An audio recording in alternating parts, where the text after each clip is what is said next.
Hi guys!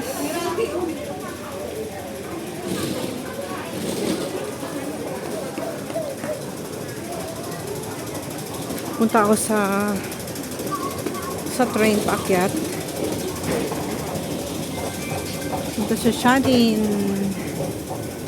Baba ako ng Futan guys.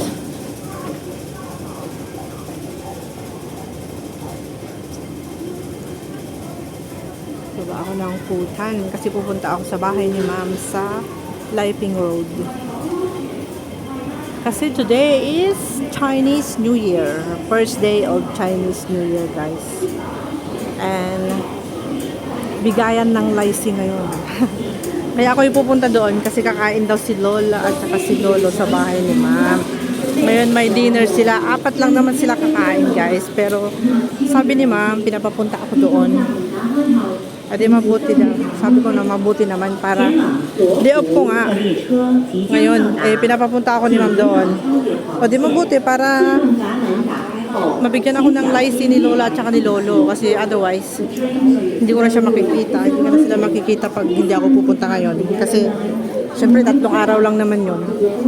Isa sa Friday ba yun? Sa 19. Sa 19 may mga bisita si ma'am na pupunta doon. Pero yung mga kaibigan lang niya.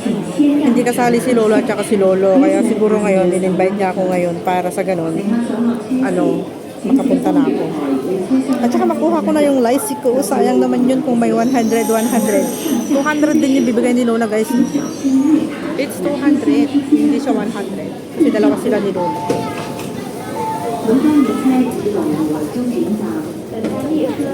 Ano nangyari dito? Ay.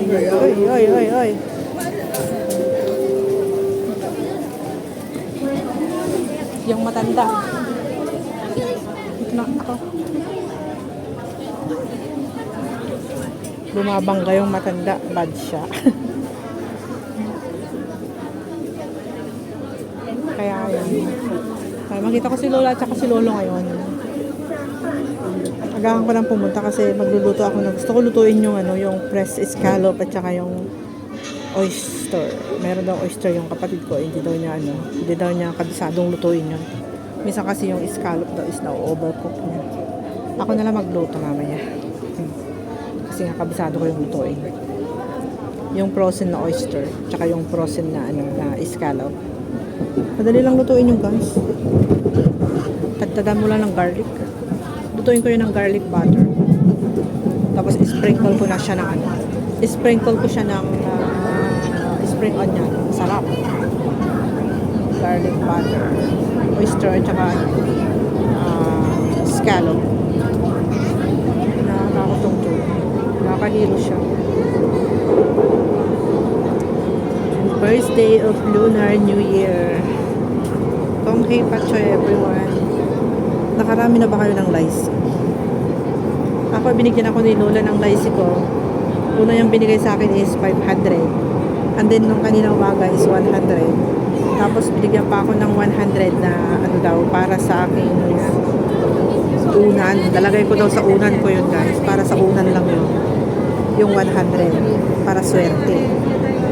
Iba lang yung 500 na binigay niya sa akin before kahapon. Before kanina umaga, nagbigay na siya advance.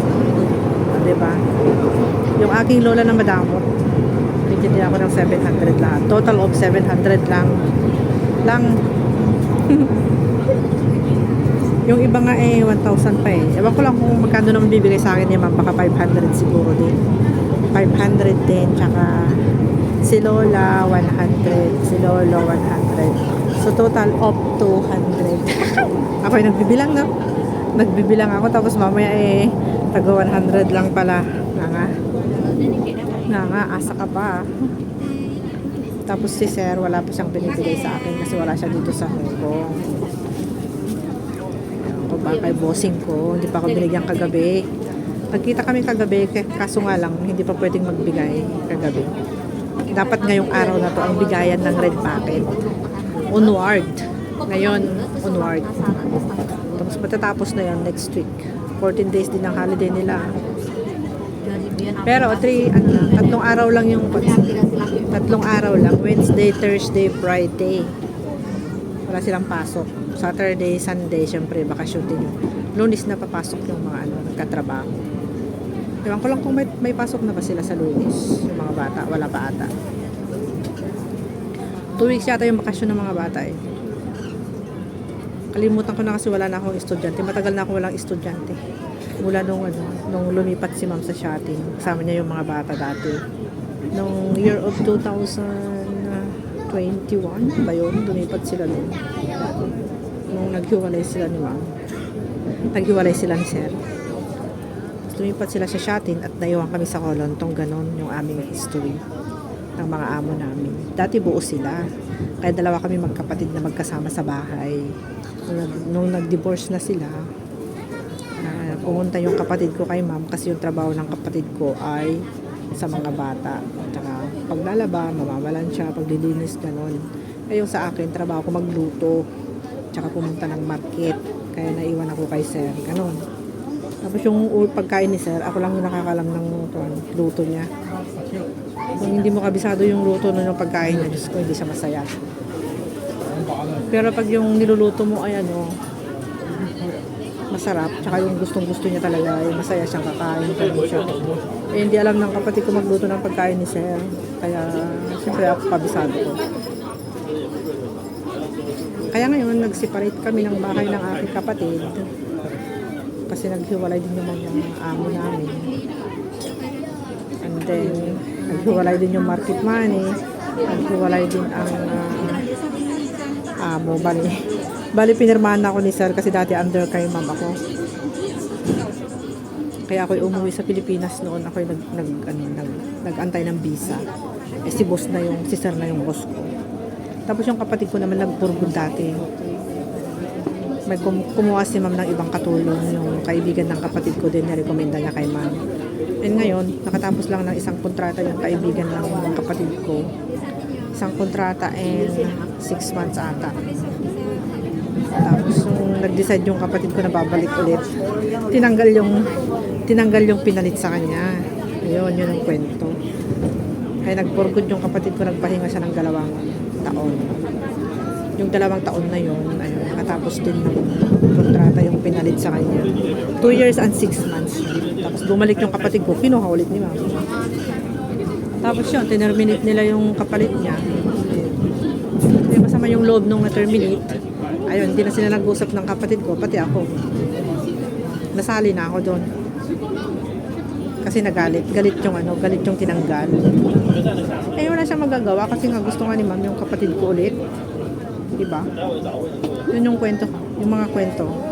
Yun yung kwento ng mga, kwento namin ng mga domestic helper dito sa Hong Kong. Ngayon, yung kapatid ko, nirekomenda niyo yung kaibigan niya, ngayon hindi na sila nag-uusap, siya pa masama.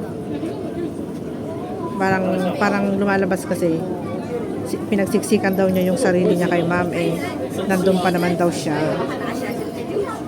Naku, Diyos ko, hindi naman kasalanan ng kapatid ko yun, kasi nga nag-message lang naman yung kapatid ko na, ma'am, kung may naghahanap na dyan, may naghahanap ng katulong kanya, i-recommenda mo naman ako kasi balak ko ulit bumalik. Sabi na gano'n.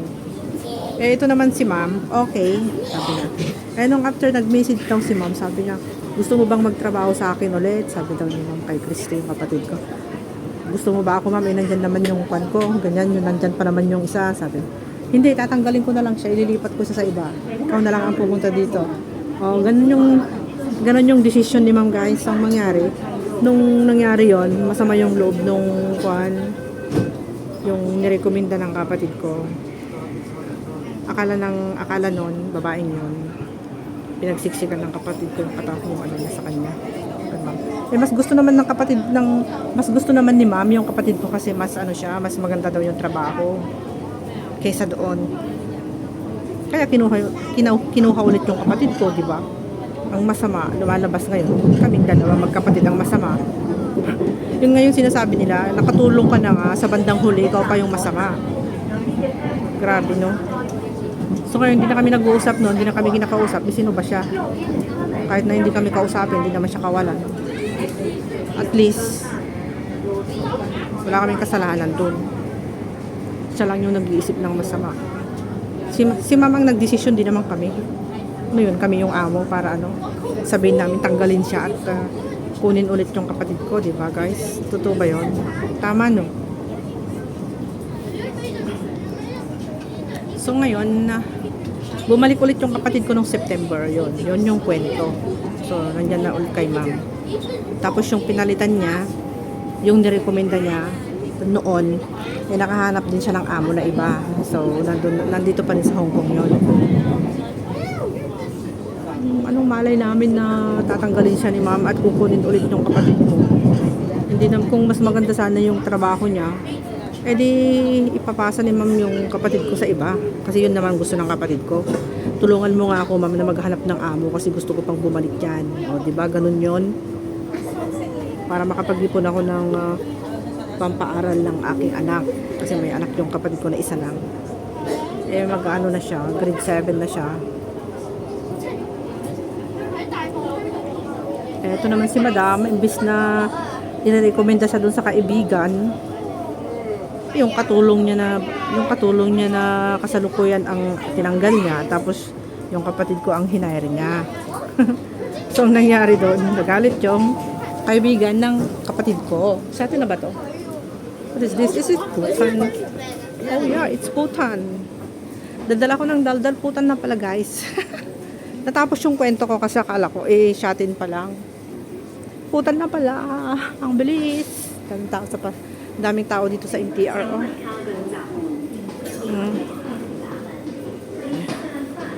Sana nga makasakay ako agad. Putan Station. Dito na ako sa Putan Station guys. Bali lalabas ako dito sa exit A. And mag-aantay ulit ako ng another bus. Bus number, nakalimutan ko na yung bus number papuntang Shatin, La Cresta. Tagal na ulit ako hindi nakapunta dito nung September na ako nakapunta dito kasi nga di ba nag-reliever ako sa kapatid ko. Nag-reliever ako doon ng 14 days bago siya dumating. Kasi umalis na yung helper ni ma'am noon. Yung classmate ng kapatid ko na nirekomenda niya. Umalis na siya. Kasi galit na galit siya. Hindi na niya naantay yung kapatid ko na dumating. Kasi yung usapan nila ni ma'am, aantayin pa na may schedule yung flight ng kapatid ko bago siya umalis. Kunwari, darating yung kapatid ko mamayang gabi, pwede na rin siya umalis ngayon. Talaga. Hindi niya naantay, sa sama ng loob, malis na. Malis na ng 14 days before dumating yung kapatid ko. Kaya ako yung nag-reliever doon. Ganun, close Close yung Yamasaki. Pag first day of Chinese New Year, close lang lahat talaga yung mga shop, pati bakery. Sa market din wala.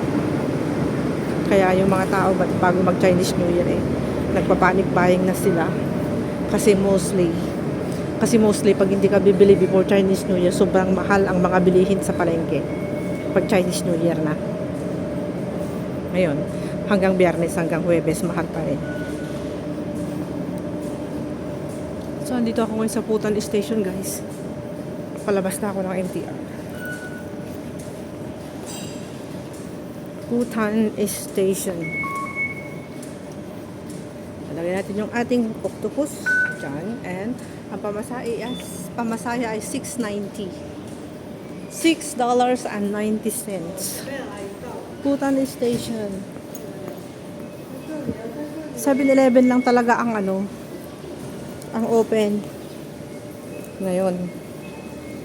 Siyempre the best ang 7-Eleven. Dito ako lalabas sa exit A. Exit A, Putan.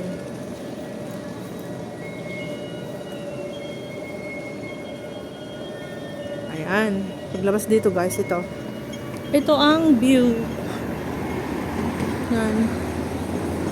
Dito ako sa Putan Station.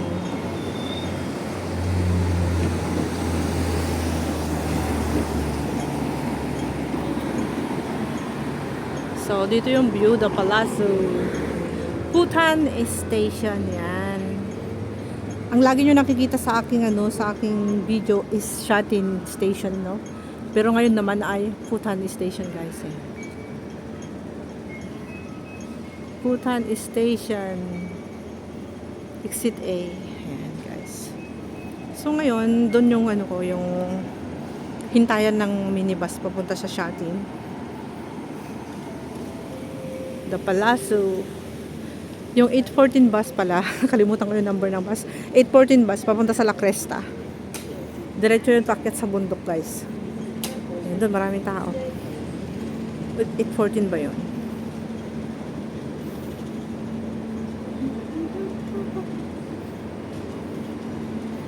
So mag-aantay ako ng 814 bus. Diretso na yun sa La Cresta, packet sa bundok. Ayun, maraming pasahero. 814 to eh. Oh my God. 814 looking sa 814 bus. Dito ako guys kasi 814. Saan 814 ba yung mga yan? Di yata. So dito ako pipila 814 bus. Tagal pa yung bus guys. Minsan 20 minutes, 30 minutes eh. 60 na yung video ko.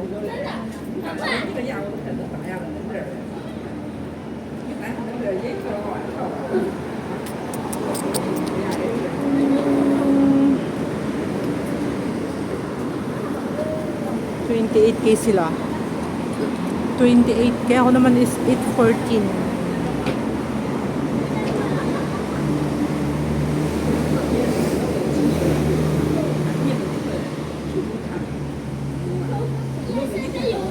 Tagal-tagal lang. 这里有啥球的？这里有啥能看啊？出来是干啥呀？出来在家看手机，出来还是手机？你想干啥呀？你知道不？忍着忍着，你还是这个样子。有啥能看？说我肯定真的你。这里没东西能看，姐姐就在条路，整天看都看腻了。 Isa-isa lang yung sasakyan. Baka mamaya alas 5 na ako makasakay dito. Di naman pala masyadong mainit. Ay, di naman pala masyadong malamig ngayon eh. Mainit na siya. Buti na lang hindi ako nag-jacket ng makapal. Pero kanina kasi malamig. Nag-iba na naman yung weather. Naging warm yung weather ngayon. Lumalabas yung lumalabas yung araw. Pero wala nang araw ngayon. Hapon na eh. Pero naging warm yung hangin. Hindi kagaya kanina umaga. Sobrang lamig. Sobrang lamig, guys.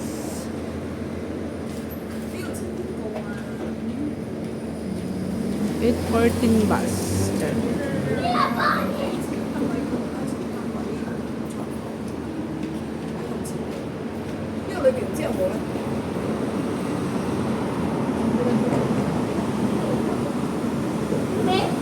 Marami din sasakyan. Kailangan makadating anong oras na ba? Makita. Hindi ko dala yung relo ko. Hindi ko may 3:44 na pala. 3:44 PM.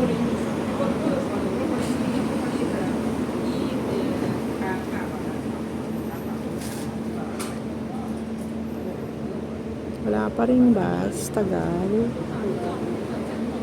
814 bus yung number ng bus na pupuntahan ko paakyat doon sa may bundok. Happy Chinese New Year. Kong hei patoy. Kong hei patoy.